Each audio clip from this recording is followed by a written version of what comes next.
I was about to finally wash off the ugly makeup and show my true self.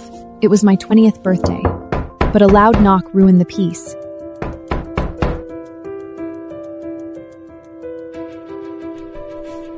Melody, the maid, stood outside with her usual sneer.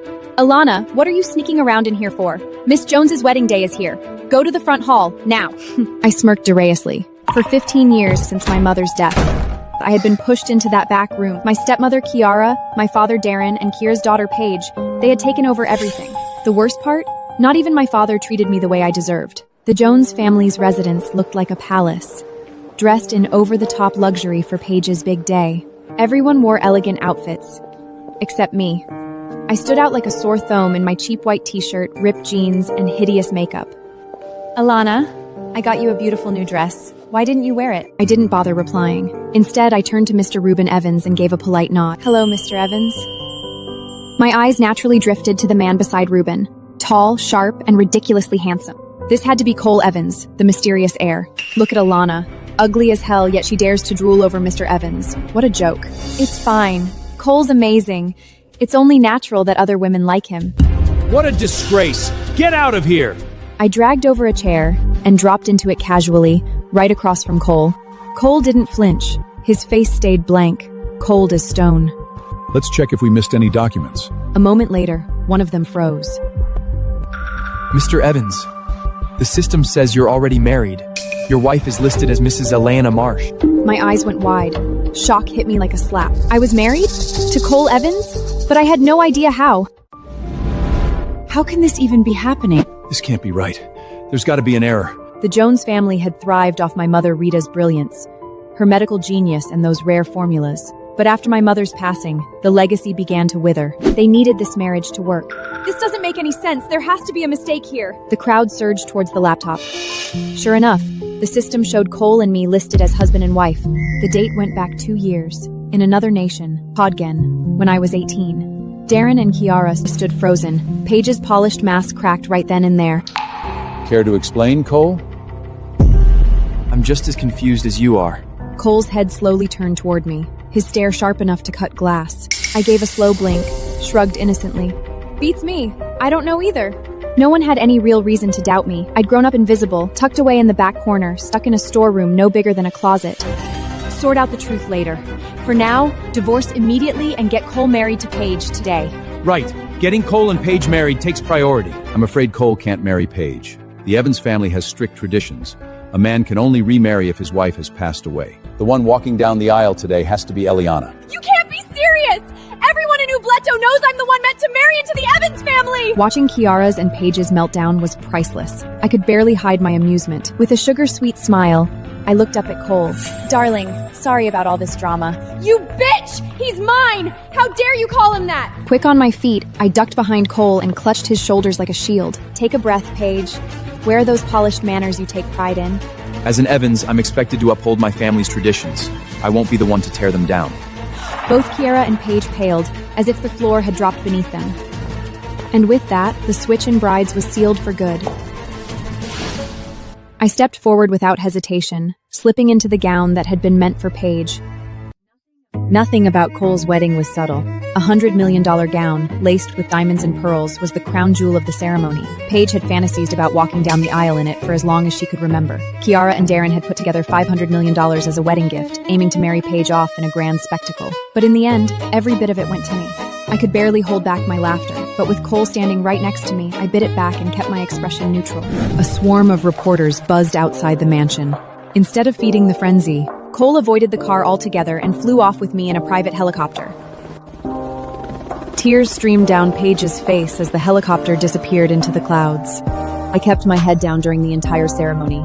Once we stepped into the bedroom, I sank onto the edge of the bed and stayed silent.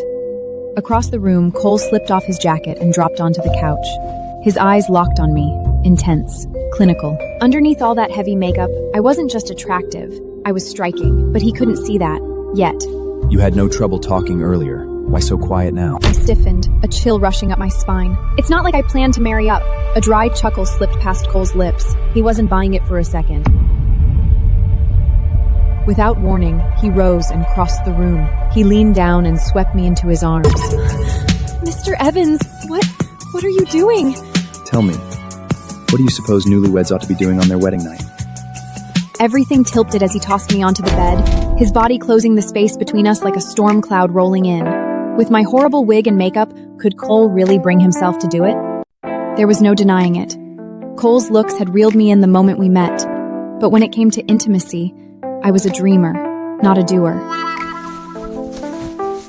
The moment Cole's fingers brushed the edge of my gown, Cole reacted in an instant, his reflexes as sharp as a blade.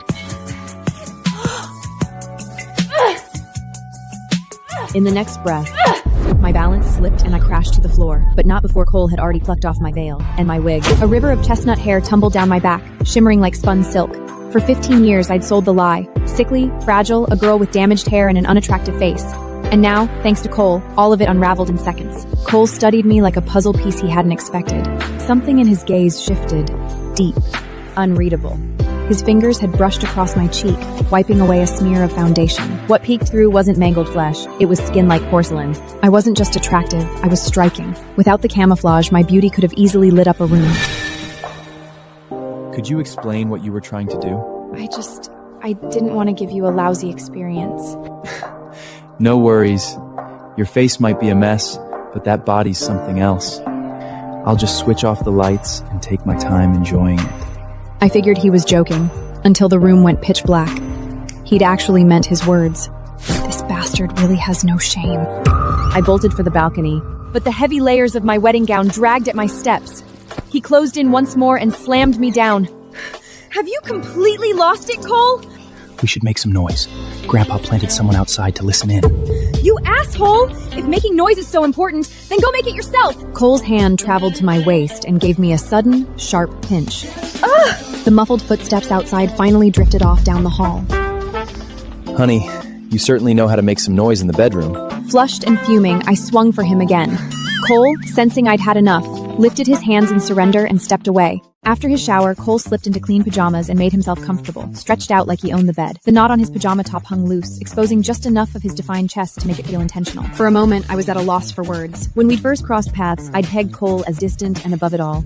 But tonight, he was anything but reserved. Honey, come to bed.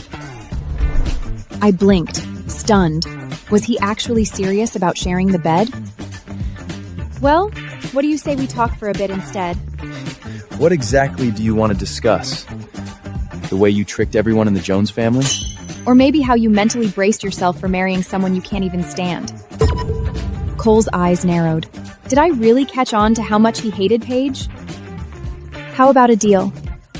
I'll keep your annoying admirers away from you, and in return, you don't mess with my life. Once we straighten out how we tied the knot, I'm gone. Fair enough? Instead of answering, Cole collapsed onto the bed. Shut his eyes like I didn't exist, and flicked the lights off. Fighting back a curse, I trudged toward the sofa, bumping my shin on the edge in the dark.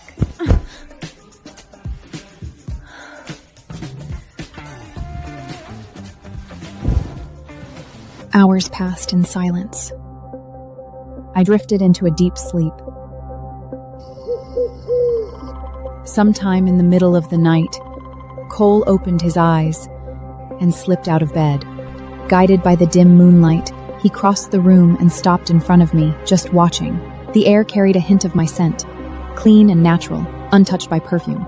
His hand hovered, inches from my cheek, the urge to wipe away the thick makeup growing stronger.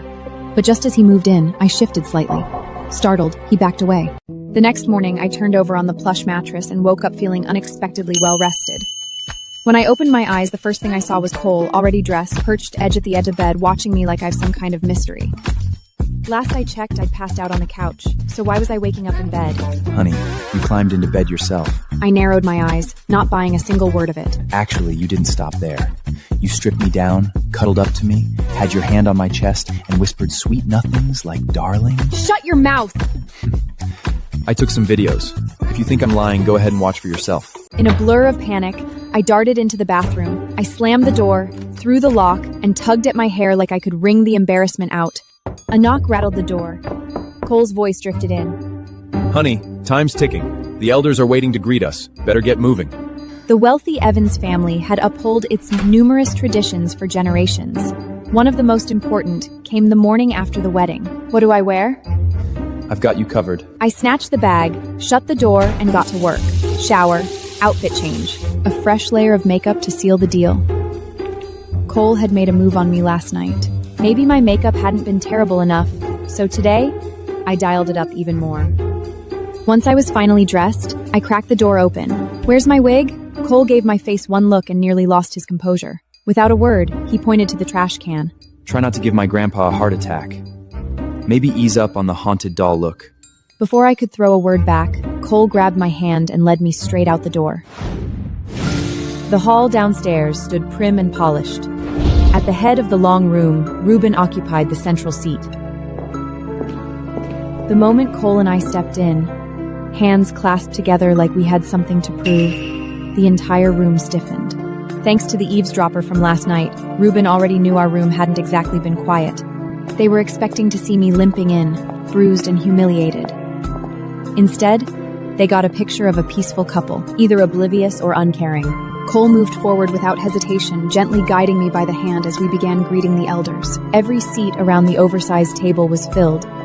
As I glanced from face to face, the stares felt sharp, full of judgment or thinly veiled ridicule. Not a drop of warmth in sight. Not that it fazed me. I sat straight, untouched by their stares. Alana, do you realize the entire city is practically counting down the days until Cole ends up a widower?